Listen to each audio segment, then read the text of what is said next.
continuamos con las charlas. El G3 sobre todo está centrado en la comunicación. Entonces vamos a hablar hoy un poco de la comunicación. Hemos invitado a los chicos de Histocast, él es Gojix, él es Tony. Son posiblemente uno de los podcasts que más oyentes, más seguidores tienen en España y hablan sobre historia, de ahí su nombre, de Histocast. Como estamos hablando de comunicación y ellos tienen un podcast de historia, pues hemos hecho aquí una mezcolanza y nos van a hablar un poco de la historia de la comunicación en batalla, porque es que la historia de la comunicación podríamos estar aquí 4 días y no terminábamos. Sí, es un tema muy, muy denso, ya sale en la Biblia, ¿no? Dios cuando castigó con la Torre de Babel, cambió los idiomas, nadie se podía comunicar, las cosas se quedaron paradas, no hubo forma de continuar. Entonces, bueno, van a hablarnos sobre la comunicación, los cambios, evolución, sistemas que hemos utilizado. Así que nada más, os dejo con ellos. Un aplauso para ellos, por favor.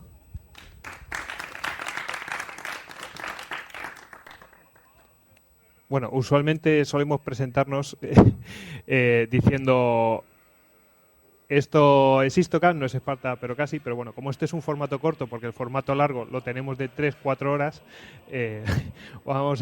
tenemos otro formato que se llama Blistocast. Así que esto es Blistocast, no es Histocast, pero casi. Y bueno, pues hoy vamos a hablar de la comunicación en batalla. Como bien ha dicho Daniel, no podemos hablar de la historia de la comunicación porque es que esto sería de locos y además hay gente que sabe mucho más que nosotros en ese sentido.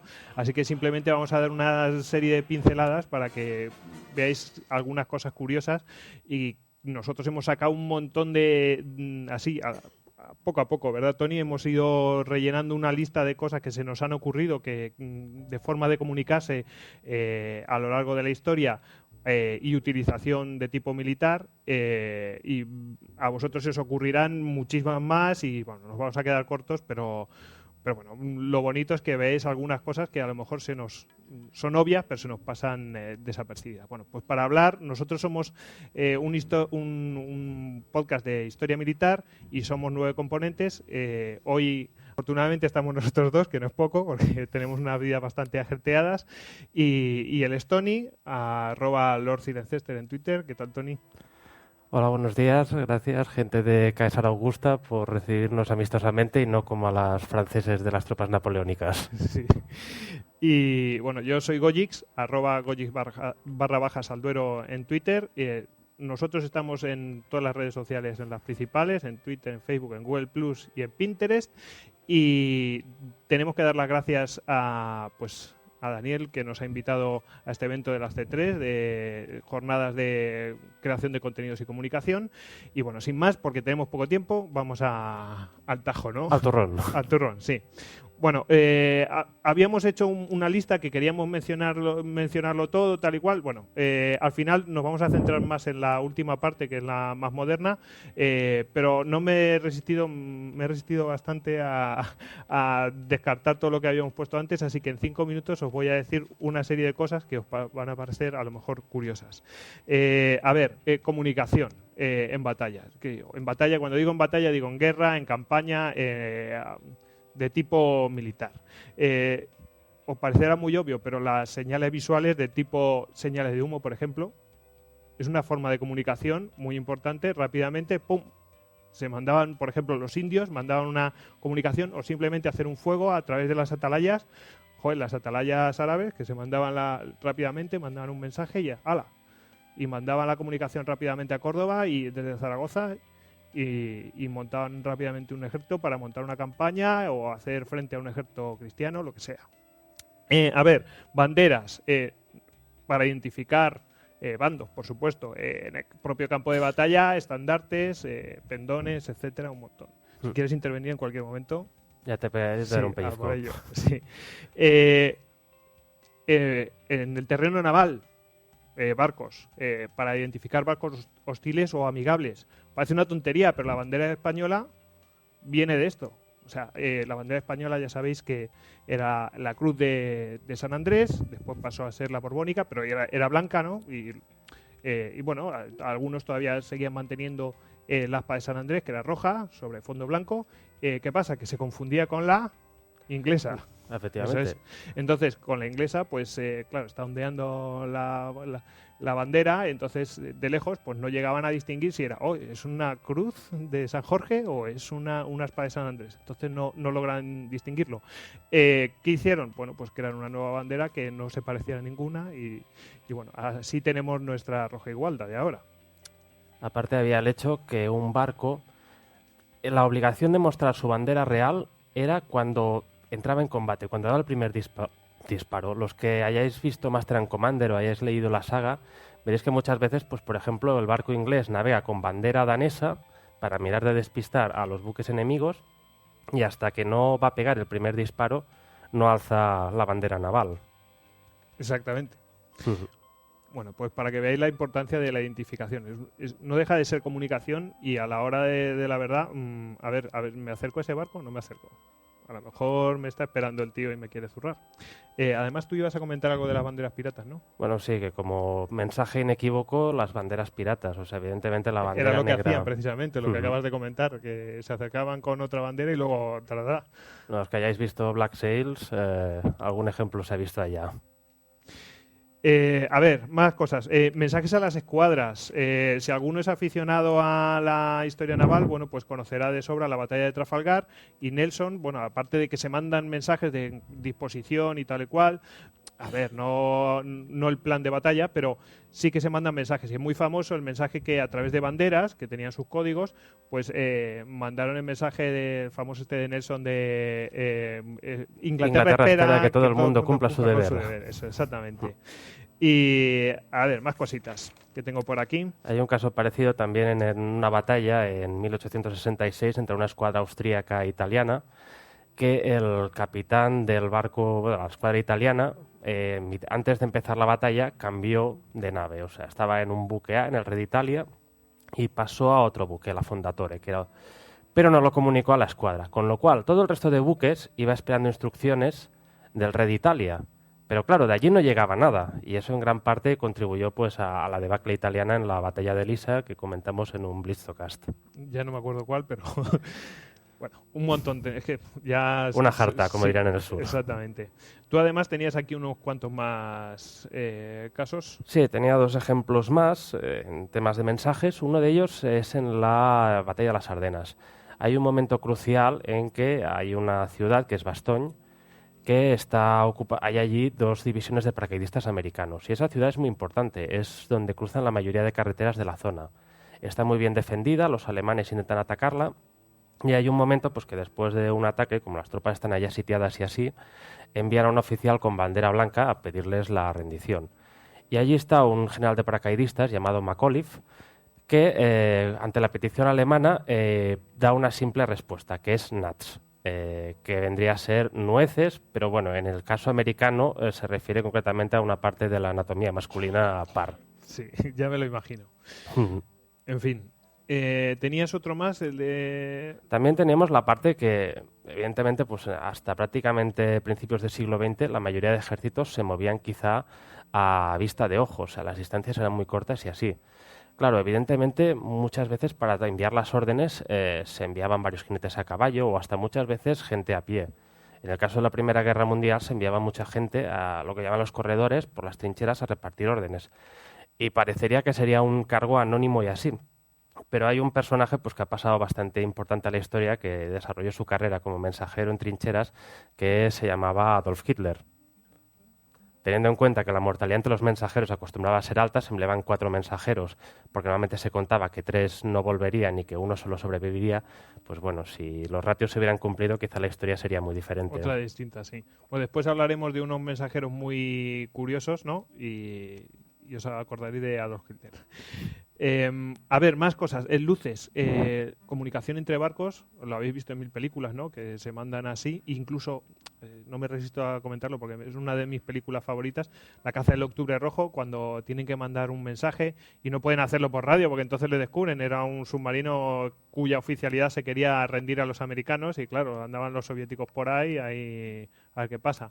Y entonces, como tienen contacto visual, a través del periscopio, a través del Morse, pues se mandan mensajes de luz. Más cosas, advertencias. No son luces, pero no dejan de ser advertencias visuales. Es decir, cuando los aliados tuvieron que bombardear durante la operación Overlord, que es el desembarco de Normandía, bueno, pues tuvieron que bombardear antes previamente la zona, debilitar un poco las defensas. Los hospitales, de manera pues prácticamente espontánea, ¿no? No sé si ya habían recibido alguna indicación, pero marcaron, oye, que esto es un hospital, y pusieron así una cruz con manteles o con sábanas, una cruz grande para que los distinguieran por el aire. Dime. Aparte era muy típico, por ejemplo, en buques que eran buques hospital, donde llevaban enfermos y así, poner un gran logotipo de la Cruz Roja en un sitio que fuera especialmente visible, pues para evitar la tentación de que un submarino dijera, pues bueno, esto es un blanco de oportunidad, vamos a hundirlo. Sí. Bueno, pues ya veis que, o sea, no deja de ser comunicación, es decir, oye, que nos bombardean, ¿cómo nos comunicamos con los de arriba para que no nos bombardeen? Pues como podemos, ¿no? Sí. Muy básicamente con códigos universales. Y tú tenías aquí uno, el de la muralla china, ¿no? Sí, la Gran Muralla China, bueno, un sistema parecido quizá al de las atalayas, tanto moras como cristianas, que probaban aquí, pues todos conocemos, vemos los fragmentos de muralla y luego un torreón. Cada torreón tenía una luz que, bueno, si alguno era atacado, se enviaba una señal por luz que llegaba al siguiente, se iba transmitiendo, hasta donde estaban las tropas chinas, como de reserva, para poder ir donde hubiera situación de conflicto. Muy parecido a las atalayas árabes, pero en la muralla, ¿no? Correcto, Claro. versión asiática. Exactamente. Bueno, también en las luces, el juego de espejos, ya lo conocéis, ¿no? El juego de espejos. Oye, que estamos aquí, los comandos, ¿no? Lo típico, ¿no? Por cierto, que es una cosa interesante, por ejemplo, los francotiradores hasta el último momento no destapan su visor, porque puede hacer reflejo e identificar su posición. Los propios comandos también hacen gestos. A la hora, para no delatar su posición, hacen un gesto visual, como están, pues yo qué sé, en la selva o donde sea, o están en un edificio, para no delatar, porque si hacen cualquier sonido ya alertan al enemigo, pues utilizan los gestos para comunicarse. A ver, sonoros, os parecen una tontería, pero ¿quién no ha visto Ben-Hur y al Comitre, que era el del tambor, ahí pim, pam, pum, pues para marcar cómo tenían que bogar, ¿no? Pues no se lo pueden comunicar. Oye, venga, ponerse a bogar así, no.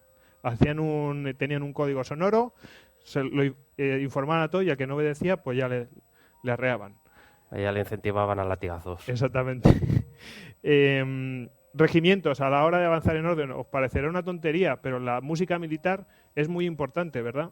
Sí, en el para caso, marcar aquí orden. tenemos a Federico el Grande, uno de tus favoritos.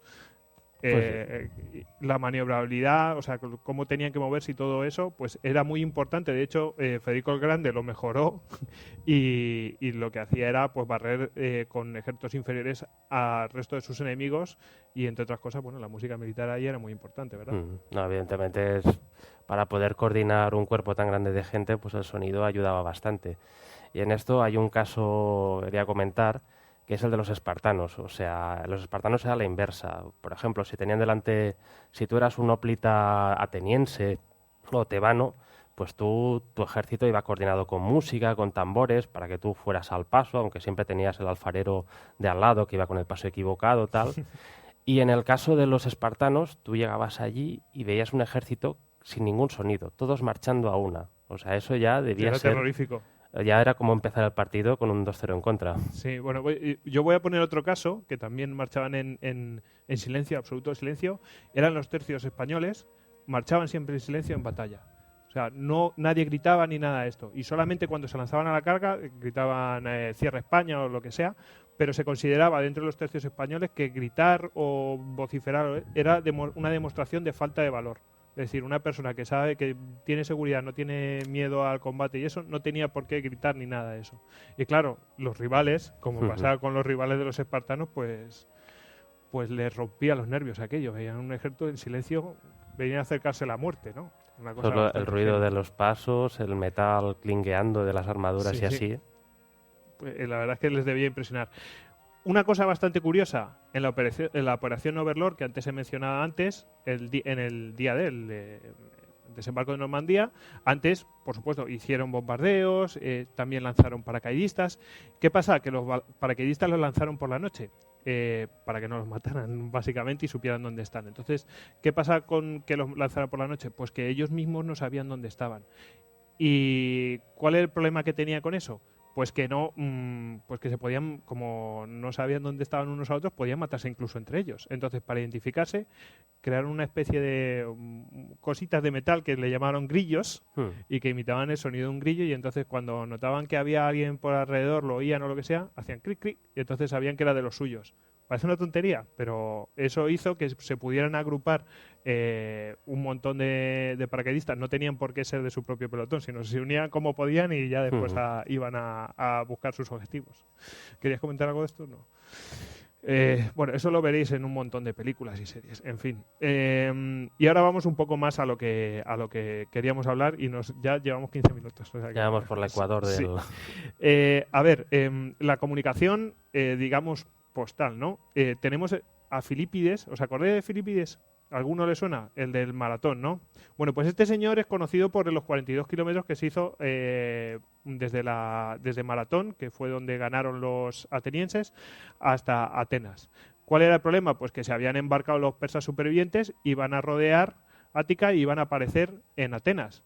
Y Atenas no había nadie para defenderla. Estaban las mujeres, los niños y algún esclavo. Porque los atenienses estaban en Maratón, que habían combatido. Iban a rodearles mucho más rápido con sus naves, iban a llegar allí. Entonces, ¿qué pasó? Que Filipides fue corriendo para avisar a Atenas, ojo, que hemos ganado, pero es que estos tíos se han escapado. Llegó, o sea, que parece que no, es que llegó allí a comentar, hemos ganado, y se murió, porque se murió después del esfuerzo que hizo. No, es que este tío avisó para que las mujeres atenienses se disfrazaron de soldados y encendieron las atalayas como si estuviera la ciudad defendida. O sea que Atenas se salvó, entre otras cosas, porque Filipides se hizo estos 42 kilómetros. Pero subo aún más la apuesta. Antes de la batalla de Maratón, habían pedido a los espartanos que fueran a ayudarles. Y entonces pues fue desde Atenas y se recorrió no es poco, 246 kilómetros en 2 días y luego otros de vuelta, más los de Maratón. O sea, calcularon lo que se hizo este tipo. Luego, claro, se hizo otros 42 kilómetros para avisar y, claro, la palmó. En fin. Los sistemas de postas, muy importantes. Ya empezaron con los persas y después llegaron llegaron los romanos y con sus calzadas romanas pues lo perfeccionaron y aquello pues realmente pues instaló en toda Europa pues un sistema de postas que ya ha perdurado y ya llega hasta nuestros días. Luego, de viva voz tenías unas cuantas. Sí, siempre, al menos en los clásicos, hay una serie famosa británica, Víbora Negra, Blackadder, no sé si la conocéis. Muy recomendable. Hay un episodio ambientado en la época napoleónica en que Blackadder se encuentra con el duque de Wellington y le pregunta cuál es el secreto del buen generalato, la estrategia, la logística, tal. Y Wellington dice, no, el buen generalato se reduce a gritar mucho. ¡Gritar mucho! Claro, hemos de pensar lo que decíamos, los ejércitos estaban prácticamente a un vistazo y los que hemos leído clásicos y así, pues bueno, hemos visto los discursos de César a las legiones, el discurso de Alejandro Magno antes de Gaugamela y claro, hemos de pensar pues que esa gente tenía un buen chorro de voz. Y a veces cuando no había esto, pues también se podían apoyar en dispositivos parecidos, megáfonos primitivos, no los eléctricos aún. Y en ese caso quería sacar el caso de un combate durante la Guerra de Independencia Americana. Había un capitán de navío americano, se llamaba John Paul Jones, bastante conocido, que viajó a Francia. Francia entonces era aliada de Estados Unidos, de los Estados Unidos de entonces, y consiguió allí una patente de corso y consiguió un buque francés que le llamó el Bonhomme Richard y se dedicó pues a atacar los buques británicos que habían por allí. Entonces, en un ataque a un convoy, ese convoy estaba defendido por una fragata británica, la HMS Serapis. La Serapis tenía la ventaja de artillería, o sea, si podía mantener la distancia y cañonear el Bonhomme Richard, lo tenía ganado. El Bonhomme Richard tenía que abordar por narices el HMS Serapis, o si no, pues acabaría hundido. La cosa es que al principio la batalla iba a favor del Serapis, el Serapis se iba manteniendo la distancia y cañoneando el Bonhomme Richard, y hubo un momento que los británicos le pidieron a John Paul Jones que se rindiera, que bajara al pabellón, que era la señal de rendición. Y entonces, ya dice la historia americana, que se ve que cogió el megáfono eso y dijo, rendirme, si ni siquiera he empezado a pelear. La cuestión es que al final, posteriormente, ya las cosas se alinean para el Bonhomme Richard, logra abordar al Serapis y conseguir la victoria. El Bonhomme Richard acaba hundido de toda la caña que le ha dado el Serapis y al final, pues bueno, deciden el HMS Serapis se convierte en el USS Serapis. De la Marina estadounidense. Por cierto, la vida de John Paul Jones es bastante recomendable, os va a sorprender. Acabó siendo almirante de la flota rusa, o sea...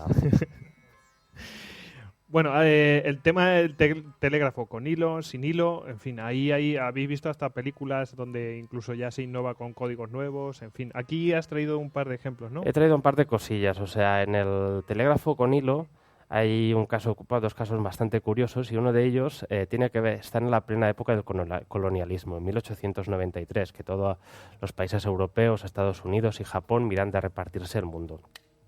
Y resultaba que los franceses habían enviado un par de cañoneras al reino de Siam, que es la actual Tailandia, para mirar de conseguir concesiones territoriales, que les dieran algún puerto o así. Entonces, por lo visto, desde París les enviaron instrucciones a esa flota con el ultimátum que tenían que darle al gobierno, al rey de Siam, para mirar de obtener estos territorios. ¿Qué pasó? Que el cable que conectaba la Siam con París, en buena parte pasaba por una zona que era propiedad de la Eastern Telegraph Company, que por el nombre evidentemente es británica. Claro, los británicos cuando vieron eso dijeron, uy, eso es muy mal. Retuvieron el telégrafo, el telegrama a la espera de instrucciones y bueno, al final Siam pudo mantener esa cierta independencia y no pasar a ser pues como toda la parte de Vietnam y Camboya, que fueron durante muchos años francesa. Y el otro caso que quería sacar, bueno, todos conocemos Wikileaks, Panama Leaks, pero bueno, no es una cosa moderna, eso ya lleva tiempo. Y uno de los ejemplos más bestias es en 1917, o sea, 1917, Primera Guerra Mundial, los aliados han perdido Rusia, pero están esperando que Estados Unidos les apoye. Los alemanes han estado hundiendo barcos americanos y un poco han estado forzando a Estados Unidos a ir en guerra. ¿Qué pasa? Estados Unidos se ha mantenido neutral hasta entonces, no tenía prácticamente pretexto, pero el pretexto se lo da un diplomático alemán. En un podcast decían que si los diplomáticos alemanes fueran tan buenos como los generales alemanes, pues todos hablaríamos alemán, porque eran realmente calamitosos. Y concretamente el ministro de Exteriores, Zimmermann, envió un telegrama en código al gobierno mexicano diciendo que si al final Estados Unidos entraba en guerra contra Alemania, si México le declaraba la guerra a Estados Unidos, le prestaría apoyo, armas, lucharía para que pudiera recuperar parte del territorio que México había perdido ante Estados Unidos. ¿Qué pasó? Que ese telegrama lo interceptaron los británicos. Tenían la que llamaban la sala 40 desencriptado, lo vieron y dijeron, esto es un regalo fenomenal. Se lo entregaron a los americanos y claro, al final casus belli. 2 millones de americanos en el frente europeo que prácticamente cambiaron la balanza. Uh-huh. Luego sin hilo tenemos, bueno, yo siempre me acuerdo de Titanic, ¿no? Que pedía ayuda, ¿no? A través del telégrafo sin hilo y tenemos aquí un caso de historia militar. Sí, sobre todo se apoyaba en el tema de las escuadras navales, era muy útil para los barcos para poder comunicarse entre ellos. También con el directo de las JPOD en Barcelona comentábamos el caso de William de Porter, que también el telégrafo sin hilos daba una experiencia bastante graciosa. Sí, pero bueno, eso es otra cosa. Os animamos a que busquéis el William de Porter y pongáis Istocas o algo así y enseguida va a aparecer aquello. El buque con peor suerte de la Marina Americana. Sí. Luego tenemos aquí, bueno, pues por supuesto la radio, ¿no? Importante en batalla. No vemos que, vamos, hay un equipo de soldados, siempre llevan una radio, ¿no? Y si se joroba la radio estamos en problemas, ¿no? Uh-huh. Siempre vemos, justo le han pegado el tiro en las películas al tío que le han pegado la radio. El tipo puede haber muerto o no, pero si han jorobado la radio están todos en problemas. Ya tiene una ventaja al enemigo. Sí, bueno, el teléfono, por supuesto, que vamos a decir, incluso, no sé si habéis visto el Sargento Hierro, que salvan el pellejo porque se meten en un edificio y logran llamar por teléfono, oye, bombardear a estos tíos. Y están en territorio enemigo, pero utilizan el teléfono de los enemigos para que los bombardeen. Por supuesto, Internet. Aunque siempre se ha dicho que Internet se creó para crear una red de defensa en caso de ataque nuclear y todo esto, bueno, por supuesto que eso podría ser posible, pero en realidad se creó porque tenían un montón de computadoras potentes en distintos sitios de Estados Unidos y cada uno iba por su lado y aquello no se aprovechaba. Y entonces a alguien se le ocurrió la idea, ¿y por qué no creamos una red para que se puedan conectar y poder aprovechar los recursos de unas computadoras y otras, etcétera? Todo esto en 1960. Y esa idea que es tan, digamos, naif, ¿no? Pues evolucionó, vio aquello empezó a funcionar y a día de hoy tenemos internet pues todos, incluso lo abrieron el código para que todo el mundo pudiera, hicieron una serie de mejoras y lo dejaron ahí para que todo el mundo pudiera intervenir y ya, pues ahora mismo lo disfrutamos, ¿no? Lo estás disfrutando tú y lo disfrutarán los que lo escuchen esto por podcast. Deciros, bueno, empezó pues ARPANET, que era en realidad era un sistema de defensa, o sea que aquello evolucionó y que ahora mismo se sigue utilizando en términos militares. A ver, en batalla o no en batalla, es una ciberguerra, es un frente más, ¿no? Al final, ¿para qué se está utilizando? Se está utilizando para desinformar, es decir, para propaganda, para un montón de cosas y, entre otras cosas, para lo que se está utilizando es para labores de inteligencia. Muy rápidamente, las palomas mensajeras. Os parecerá una tontería, pero hasta 2010 España tenía palomas mensajeras, el ejército de España tenía palomas mensajeras para poderse comunicar y esto no es antiguo, esto se ha utilizado en la Primera Guerra Mundial, o sea, a ver, si me pueden interceptar las comunicaciones, si utilizo una paloma mensajera para mandar rápidamente un mensaje importante o lo que sea, vamos, de hecho en la Primera Guerra Mundial se dedicaban a hacer tiro al pichón, a ver si se cargaban las palomas. Propaganda negra. ¿Querías comentar tú algo de esto? Muy rápidamente, propaganda negra muchas veces lo vemos en Twitter, en según qué perfiles de según qué partidos políticos que emiten tales barbaridades que según quien dice, ¿cómo pueden haber dicho eso? Y después dicen, no, pues esto es un fake.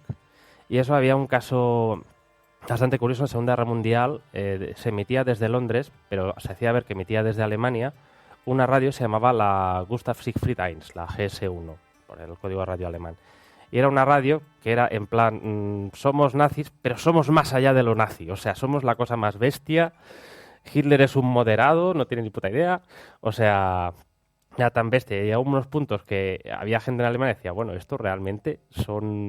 estos tíos realmente están emitiendo así. Y era bastante curioso. Y también otra forma de propaganda era el bombardeo de octavillas, o sea, se enviaba o por artillería o con aviones, en vez de descargar bombas sobre ciudades, pues descargaban octavillas, diciendo en plan, no, somos vuestros amigos, el gobierno no tiene ni idea, debería rendiros. En el principio de la Segunda Guerra Mundial, los británicos llegaron a tirar 18 millones de octavillas sobre suelo alemán, con mensajes de propaganda y así. ¿Qué resultado tuvieron? Pues bueno, un oficial de la Fuerza Aérea Británica, el mariscal Sir Arthur Harris, dijo que con esas octavillas se había conseguido conseguir salvar el suministro de papel higiénico en Europa durante los años de guerra. Es decir, que en Stalingrado, para que veáis, a los alemanes les iban diciendo los rusos, les decían en alemán, Stalingrado, fosa común, rendíos. Stalingrado, fosa común, rendíos. Y así todos los días, así pam, pam, pam, pero a todas horas. Más cosas, porque ya nos queda muy poco tiempo. Desinformación. Después de la Armada Invencible, contraatacaron los ingleses, atacaron en La Coruña, atacaron Lisboa. Pues los españoles hicieron una ñagaza y pusieron ahí a cada soldado hicieron que llevar un montón de armaduras así, ¿no? Colgando, y parecían que era el triple de gente y antorchas. Eso está dando una mala información porque era por la noche, entonces los ingleses pensaron que eran muchos más y que los iban a machacar. Y los ingleses se embarcaron y se volvieron a ir. En la guerra Genpei, un caso muy parecido en Japón.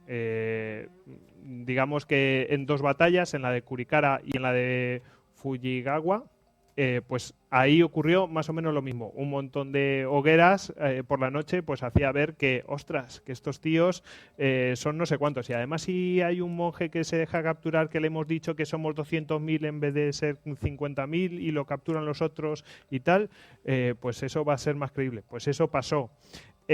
Más cosas. Los hinchables de Normandía. Los hinchables, importante. Los hinchables de Normandía, es decir, el ejército aliado creó en Inglaterra un montón de hinchables haciendo ver que ahí había tanques y de todo y equipamiento para... Claro, si pasaba un avión y sacaba una foto, pues claro, veía allí que había un despliegue de tropas y de tanques allí impresionante. Por cierto que eso es un ilusionista, si no tengo mal entendido. Sí, señor. Y luego el propio Rommel en el Afrika Korps, en el norte de África, durante la Segunda Guerra Mundial, pues disfrazaba, yo qué sé, pues tenía escarabajos y los disfrazaba de, vamos... También les metía rastrillos detrás, de forma que, claro, el soldado británico que estuviera allá viera ya una columna de arena moviéndose allí. Sí, dice, ahí hay parecía, tanques. hay muchas tropas, hay muchos tanques. Pues no, había un Volkswagen Escarabajo allí. Y lo que hacía era que sus tropas estaban en otro lado y era donde pegaba el golpe. Bueno, ya llegamos al cifrado, muy rápidamente. La máquina Enigma, ¿os sonará la máquina Enigma? Bueno, pues era un sistema que utilizaban en una máquina que encriptaba y desencriptaba. Y eso lo utilizaban para, por ejemplo, la comunicación en submarinos, pero no solamente la comunicación en submarinos, sino comunicación diplomática e incluso comunicación para la Luftwaffe, es decir, para la Fuerza Aérea. La máquina Enigma en realidad no es que fuera una única máquina. Las máquinas Enigma llevaban funcionando desde 1920. Lo que pasa es que lo utilizaron los alemanes en la Segunda Guerra Mundial. ¿Y qué pasa? Que la gente dice, no, es que, ¿qué pasa? ¿Los demás no tenían máquinas Enigma? Sí, por supuesto. Cuando invadieron Varsovia, Polonia, los alemanes, los aliados lograron capturar una de estas máquinas Enigma que era para funciones diplomáticas. Bueno, pues eso les puso en la pista a los aliados de que los alemanes podían llegar a estar utilizando para sus comunicaciones este tipo de máquinas y bueno, pues les podrían... bueno, ya sabemos que van a utilizar este tipo de máquinas, vamos a ir a por ello, ¿no? Capturaron también de la Luftwaffe. Cada uno tenía sus propias máquinas Enigma con sus códigos de encriptación, etcétera, etcétera. Pero la más importante y más difícil de capturar era la de los submarinos, porque ¿cómo capturas un submarino? Es complicado. Y había muy pocos... era mejor la encriptación de esa máquina Enigma y bueno, y además había muy pocos mensajes interceptados, aunque fuera para desencriptar y todo esto. Bueno, el caso es que llegaron y capturaron en 1941 uno de estos submarinos y lograron conseguir la máquina Enigma, y eso se calcula que adelantó el fin de la guerra unos 2 años. Imaginaos la cantidad de muertos. Si habéis visto U-571, pues la película dice que fueron los americanos. No, fueron los británicos. Eso es una licencia de Hollywood que les sentó bastante mal a la Royal Navy. Normal. Bueno, los británicos dijeron, bueno, ya hemos capturado la máquina Enigma, ¿rendidos? No. Los británicos lo mantuvieron en secreto, dejaron hundirse varios barcos para hacer creer a los alemanes que no sabían todavía que podían leer sus mensajes. Esto también o sea, no solamente hay que comunicarse, hay que encriptar tus comunicaciones, hay que desencriptar las comunicaciones fácilmente, el otro querrá interceptar la comunicación, desencriptarla, pero además el otro no se tiene que enterar que me estoy enterando yo.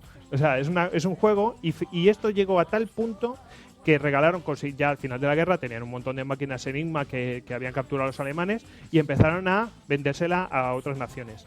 Bueno, pues hasta 1960 no admitieron los ingleses que sabían, o sea, que sabían desencriptar todos estos mensajes. ¿Por qué? Porque de esa manera podían informarse de lo que hacían esas otras naciones. Interceptaban los mensajes, los desencriptaban y tal.